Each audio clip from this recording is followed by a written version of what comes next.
Depois de 3 meses sumida, quem é vivo sempre aparece. Eu sei que nesses últimos meses eu fiquei sem postar. Meu foco não tem sido o canal do YouTube, né? Meu foco tem sido o Instagram. E por causa disso eu acabei sumindo muito aqui do YouTube e fiquei muito off, fiquei dando prioridade a muitas outras coisas na minha vida. Mas eu percebi que eu tinha que voltar, eu não quero deixar o canal de lado. Então cá estou eu trazendo mais um vídeo. E nesse vídeo eu vim falar dos livros que eu li durante o ano de 2022. Ao todo foram 15 livros lidos, foi o ano que eu mais li e que eu consegui a frequência de leitura. Só que assim, eu sei que eu poderia ter lido mais, eu sei que não foi assim o melhor que eu poderia fazer, mas que para muitas pessoas isso é uma grande quantidade de leitura. Comparado à média, com certeza eu li muito ano passado. Mas assim, olhando para o meu esforço, meu resultado, olhando para aquilo que eu sou capaz, eu também tenho consciência de que eu poderia ter lido mais, que eu poderia ter me dedicado mais. Mas enfim, não é sobre isso o vídeo, eu vou começar e vou logo direto ao ponto. Esses daqui de cima são os livros que eu li durante o ano. Além deles, ainda tem outros 5 livros que eu peguei emprestado e que não está comigo no momento, então só vou falar deles mesmo não estando com eles, mas enfim.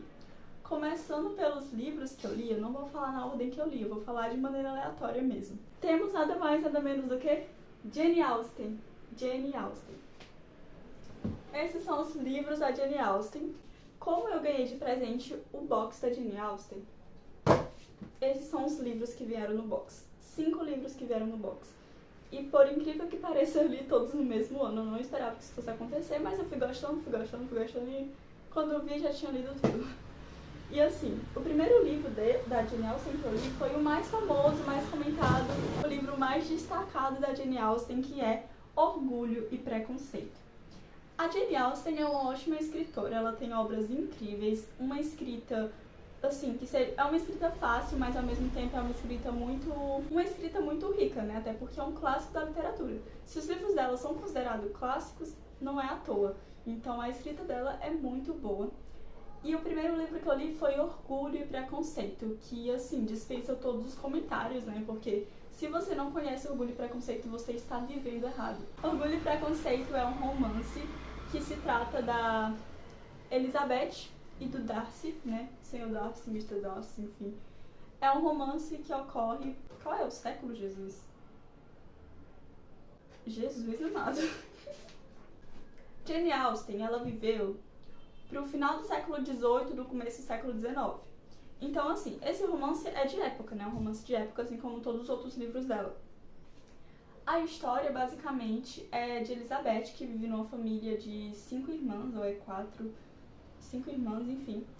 E nessa família, é uma família que tá passando, né, por umas crises financeiras. Na verdade, não é muito bem crise, sabe? Eles só não são ricos, né? Não são ricos, porque, assim, como era uma era meio burguesa, como as pessoas desse local tinham uma boa condição financeira, para a condição deles, assim, do local que eles viviam, eles não estavam em condições muito boas, mas eles não chegavam a ser pobres, necessitados, nem nada do tipo. Eles só não eram tão ricos quanto os outros, por exemplo.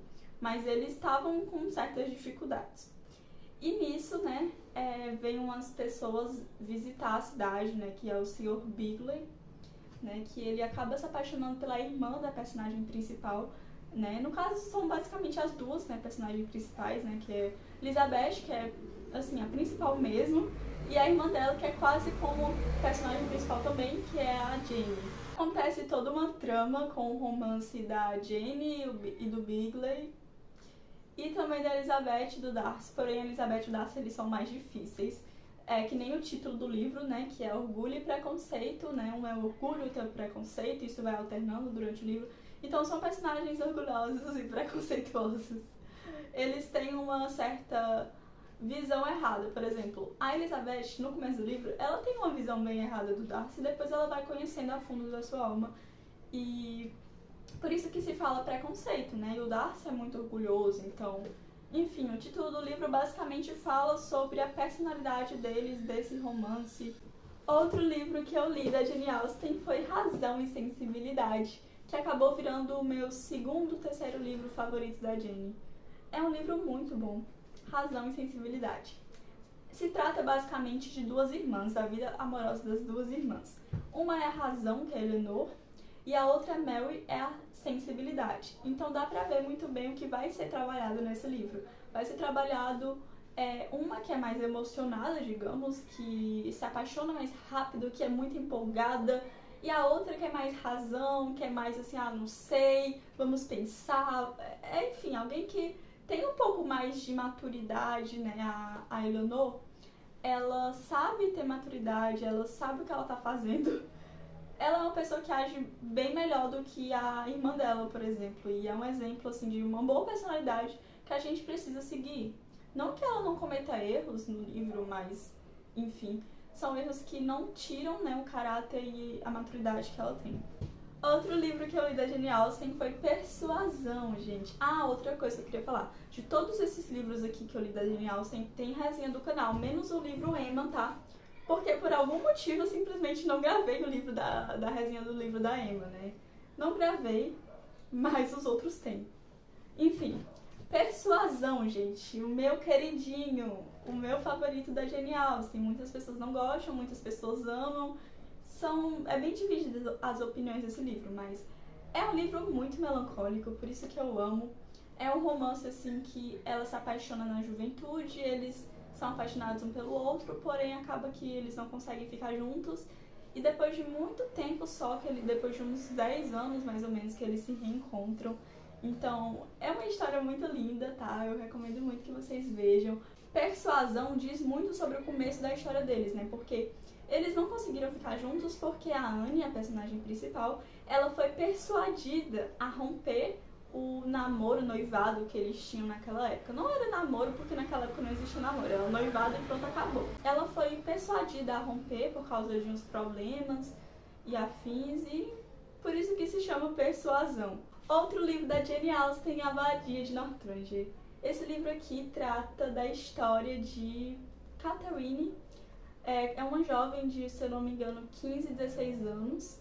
Essa história, ela viaja, né? Ela vem de uma família, assim, com muitos irmãos. Tipo, ela tem uns 10 irmãos, se eu não me engano. E ela acaba meio que viajando, né, pra casa de pessoas conhecidas dela. E nesse momento ela é apresentada à sociedade daquela época, né? Porque tinha aquela questão de ser apresentada à sociedade, de ela já estar mais mocinha, de ir a bailes, essas coisas. E assim, ela acaba fazendo amizade, ela acaba se apaixonando. A história também mostra um pouco da viagem dela até a Abadia de Northanger. Naquela época tinha as abadias, que eram como se fossem mosteiros antigos, que não eram mais mosteiros, que ficavam sob o domínio das famílias ricas da Inglaterra e afins. E ela foi na abadia, né, porque assim, ela gostava muito de ler romances góticos, que estavam bem famosos naquela época. Então ela lia muito sobre abadia, sobre histórias de terror, sobre romance, sobre essas coisas meio terror, meio macabro. Enfim, ela gostava muito dessas histórias góticas, romances góticos. E ela foi pra uma abadia, ela ficou muito feliz com isso. Mas a personalidade dela, gente, flui muito. Então, nessa viagem, ela acaba cometendo muitos erros de maturidade. Outro livro da Jane Austen, Emma. Eu quase não terminava esse livro, eu confesso. Demorei um pouco, demorei.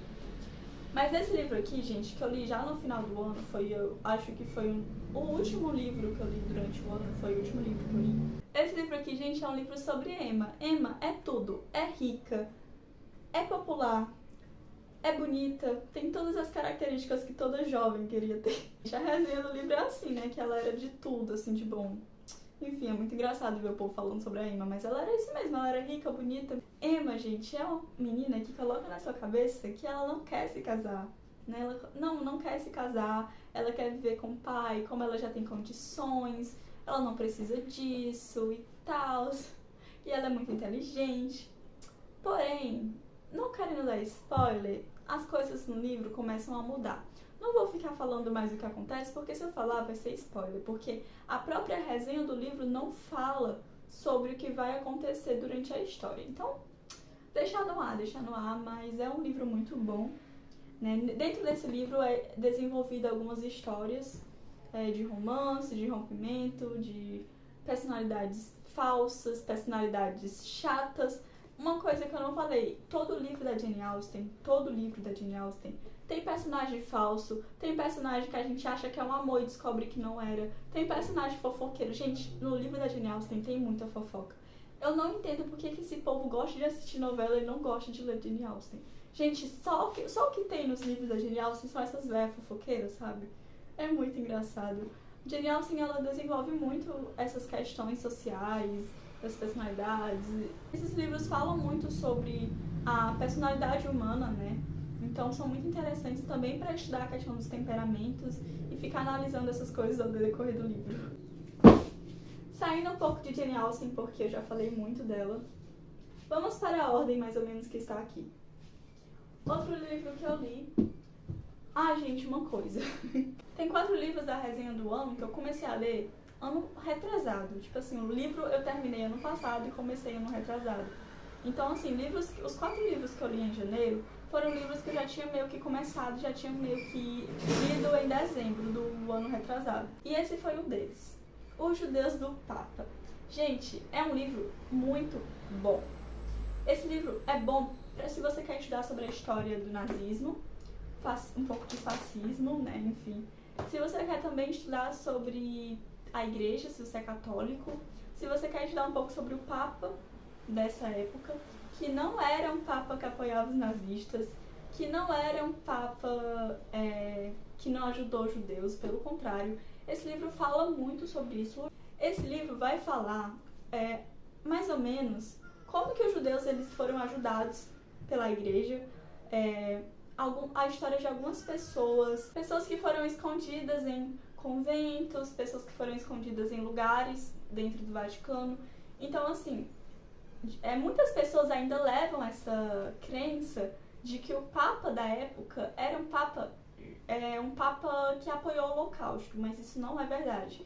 E esse livro fala o porquê que isso não é verdade. Ele se manteve durante um tempo uma posição neutra. Nem condenou e nem meio que apoiou, sabe? Por que ele fazia isso? Porque ele não queria atrair a atenção dos ditadores. Ele não queria atrair o nome dos ditadores para o Vaticano, né? Se ele fizesse isso, se ele se pronunciasse muito, muito, muito e condenasse, assim, com todas as letras, logo o nazismo, isso ia trazer coisas para a igreja, né? Coisas assim, eles iriam se voltar para a igreja, iria prender, o que aconteceu também, né, de prender muitos padres, mas ele tentou se manter numa posição que não prejudicasse a igreja, mas ao mesmo tempo também, obviamente, que ele não ia apoiar esse absurdo. Enfim, o livro trata muito sobre isso, é um livro muito interessante, a leitura não é tão fácil, mas ao mesmo tempo não é uma leitura que não dê pra você ler se você não fizer esforço, porque, assim, tem momentos em que eu ficava com um pouco de tédio e tal, mas tinha momentos que eu ficava super encantada ao ler o livro. Foi um Papa realmente muito criticado e perseguido, não é à toa. Mas enfim, é um livro que tem histórias incríveis de vida de várias pessoas. Também retrata conversão, algumas conversões que se deram. É muito fantástico. Outro livro lido foi O Admirável Segredo do Santíssimo Rosário. Eu preciso reler esse livro no momento que eu estou da minha vida, em março de 2023. Eu preciso reler esse livro, que eu tô precisando super. Mas eu li esse livro ano passado. Gente, esse livro é muito bom.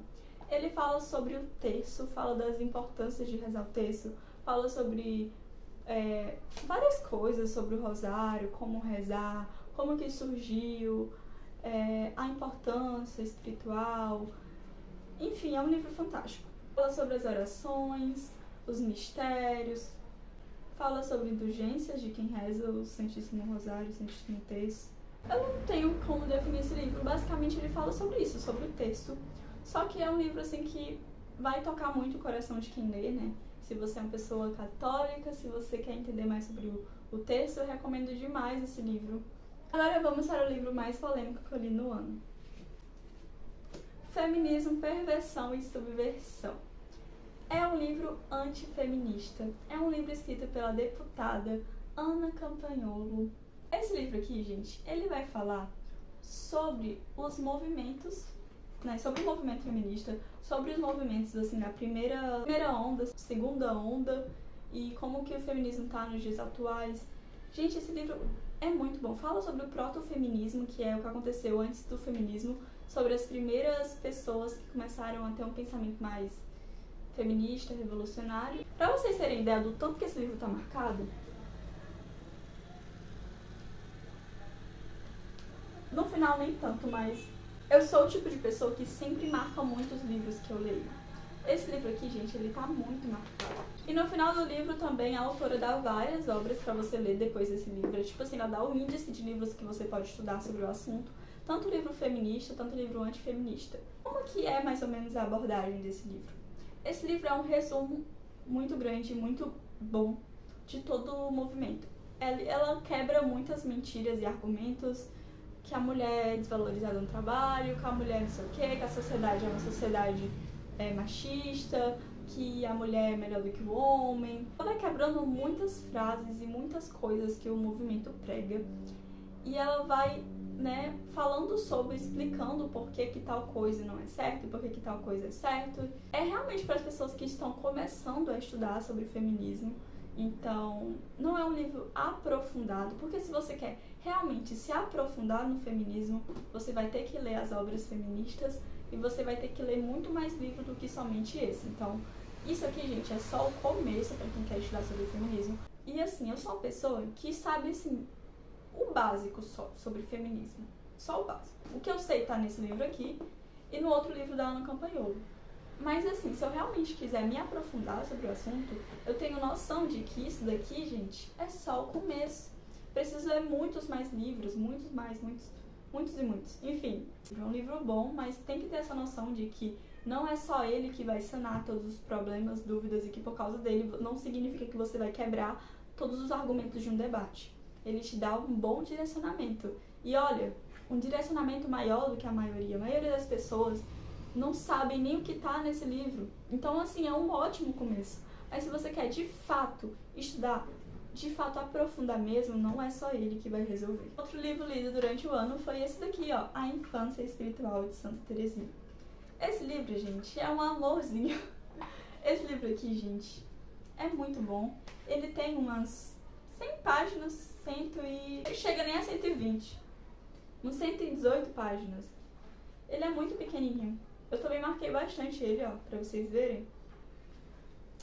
Eu marquei bastante ele. Um detalhe um pouco ruim do livro é que a folha é branca. Óbvio que eu prefiro folhas amarelas, mas esse livro aqui tem folhas brancas e não é por isso que eu vou deixar de ler, porque eu também não tenho grandes problemas com isso.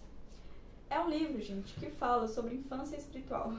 Fala sobre a pequena Via, fazer as pequenas coisas com amor. Gente, é um livro tão bom que fala sobre santidade e que por mais que seja um livro tão simples e pequeno, quando você lê, você se acusa de todas as formas. Qualquer livro que você for ler sobre santidade é como se fosse vários tiros que você leva, porque nas coisas mais simples a gente não consegue amar a Deus, nas coisas mais pequenas a gente não sabe se doar. A gente vê os nossos defeitos, as nossas profundezas. Enfim, a gente vê tudo aquilo que está na gente que não é digno, que o tanto que Deus ele tem misericórdia pela gente, o tanto que o nosso coração precisa se fazer o coração de uma criança. Nesse livro é trabalhado isso, sobre a simplicidade, sobre corações de crianças. É trabalhado muito nesse livro sobre a pureza, sobre essas coisas, sobre os ensinamentos mesmo de Santa Teresinha. É uma leitura super rápida, eu recomendo, sabe? Dá pra você ler em uma semana ou menos. Se você for uma pessoa que lê muito durante o dia, dá pra você ler esse livro em um dia. Então, eu recomendo muito, se vocês quiserem ler livros sobre santidade, sobre espiritualidade, sobre Santa Teresinha, simplicidade. Gente, o clássico, né, gente? Outro livro, O Pequeno Príncipe, gente. Esse livro é autoexplicativo. É um livro, assim, que qualquer pessoa deve ler. Como diz o próprio autor, tanto crianças como adultos, como pessoas grandes precisam ler esse livro. O Pequeno Príncipe, gente, é fantástico. Não importa quantas vezes você lê, você sempre vai tirar novos ensinamentos. É um livro tão rápido de ler, você consegue ler em um dia. É um livro, assim, muito fácil de ler, muito rápido, mas todas as frases conseguem tirar ensinamentos. E uma das frases desse livro é uma frase que eu levo até hoje pra mim e que eu meio que levo para o meu Instagram também, é a frase: o essencial é invisível aos olhos. É minha frase favorita do livro. Mas tem muitas outras, tipo aquela frase: você se torna eternamente responsável por aquilo que cativas. Fala sobre muitas coisas que você consegue levar para sua vida, para a vida espiritual também. É incrível, não tenho o que eu falar desse livro. Outro livro foi O Hobbit, gente. Que livro! Gente, só em pensar nesse livro, ó, dá vontade de sair gritando. Tô brincando. É porque é Tolkien, né, gente? É Tolkien, gente. Tolkien. Eu criei um grande amor por Tolkien, gente. É fantástico. Uma mitologia fantástica. Uma mitologia que tem muita simbologia católica. Vou pegar pra vocês e mostrar o mapa, gente.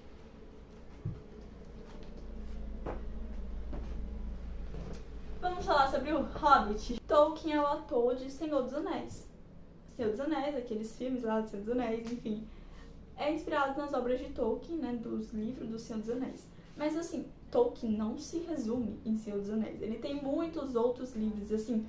Eu não sei quantos livros esse homem tem, mas é muito livro, deve ser mais de 50. O Senhor dos Anéis, antes do Senhor dos Anéis, tem o Hobbit, que é uma história que acontece na Segunda Era, o Senhor dos Anéis da Terceira Era, do mundo de Tolkien. Então isso aqui, gente, acontece antes do Senhor dos Anéis. E antes do Senhor dos Anéis também tem outro, que é o Silmarillion. Silmarillion é outro livro que eu li esse ano, então eu vou falar dos dois, já que eu tô com o Hobbit aqui. O Silmarillion eu não vou conseguir mostrar porque eu peguei emprestado na minha escola. Mas assim, o Silmarillion, ele fala da criação de todo o universo de Tolkien, né? Então, da mesma forma como existe, por exemplo, o Gênesis da Bíblia para nos explicar a criação do mundo, Tolkien também fez uma explicação através do Silmarillion. Então fala sobre Ilúvatar, que era o deus, e também sobre outros meio que deuses, enfim, que era como se fossem semideuses, deuses, só que tinha um principal. Então fala sobre a criação dos elfos, porque no mundo de Tolkien tem muitos seres fantásticos. Tem elfos, tem hobbits, tem homens, dragões, goblins. Esse livro, Silmarillion, fala sobre a criação do mundo. Fala sobre várias histórias também que ocorrem, né? Eu não sei explicar o livro, porque é um livro muito complexo. E a leitura do Silmarillion é uma leitura difícil. Muitas coisas que eu li nele eu não entendi, outras eu entendi. Então, assim, eu recomendo se você realmente tiver a fim de ler, porque vai ser chato em alguns momentos. Mas pelo menos o começo do livro, o primeiro capítulo, falando sobre a criação, é algo fantástico. E como eu disse, Tolkien, ele era católico. Então, muita coisa nos livros dele tem uma simbologia católica. Então, o próprio Silmarillion é muito parecido e muitas coisas meio que tem uma certa simbólica à criação do Gênesis, né? E é muito lindo. Por exemplo, para ocorrer o mal nesse mundo, teve um dos seres, né? Um dos deuses, semideuses, enfim. Um deles, um dos Ainur, lembrei o nome. Um dos Ainur, ele se rebeliou contra a melodia em que eles estavam cantando, né? Eles estavam tocando uma melodia muito linda, muito único som, uma melodia muito bonita. E aí veio o anjo, como se fosse o demônio desse livro. Esse anjo, ele se rebeliou e ele quis tocar um som sozinho, e ele quis tocar um som diferente, inovador. E nisso aconteceu como se fosse o pecado desse mundo. Se vocês querem ver mais sobre o universo de Tolkien, eu recomendo muito um canal do YouTube que tem, que é o Tolkien Talk, eu acho, alguma coisa assim, que fala muito sobre os livros de Tolkien. Já o Hobbit, gente, o Hobbit, ele fala sobre quem? Sobre o Hobbit. O Hobbit, gente, os Hobbits, na verdade, é um dos seres que tem nos livros de Tolkien. É um ser que ele é um pouco mais baixo do que os humanos, eles têm pés peludos, são seres que gostam de ficar nas suas tocas, que eles ficam na sua zona de conforto.